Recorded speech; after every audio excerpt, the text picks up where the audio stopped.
اللہ اکبر اللہ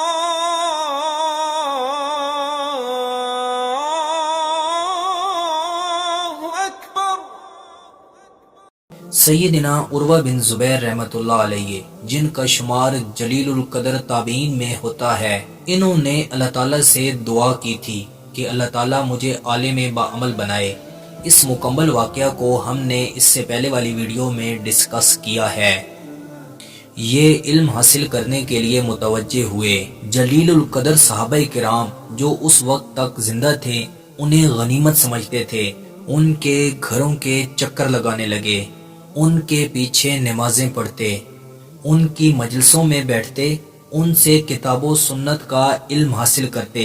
انہوں نے سیدنا علی رضی اللہ تعالی عنہ، سیدنا عبد الرحمن بن عوف رضی اللہ تعالی عنہ، سیدنا زید بن ثابت رضی اللہ تعالی عنہ، سیدنا ابو ایوب انصاری رضی اللہ تعالی عنہ، سیدنا اسامہ بن زید رضی اللہ تعالی عنہ، سیدنا سعید بن زید رضی اللہ تعالی عنہ، سیدنا ابو ہریرہ رضی اللہ تعالی عنہ، سیدنا عبداللہ بن عباس رضی اللہ تعالی عنہ، سیدنا نعمان بن بشیر رضی اللہ تعالی عنہ، اور اپنی خالہ سیدہ عائشہ صدیقہ رضی اللہ تعالی عنہا سے قرآن و سنت کا علم حاصل کیا، اور ان کے حوالے سے متعدد احادیث کی روایت کا اعزاز حاصل کیا، یہاں تک کہ مدینہ منورہ کے ان 7 فقہا میں آپ کا شمار ہونے لگا جن سے لوگ اپنے دینی مسائل دریافت کرنے کے لیے رجوع کیا کرتے تھے۔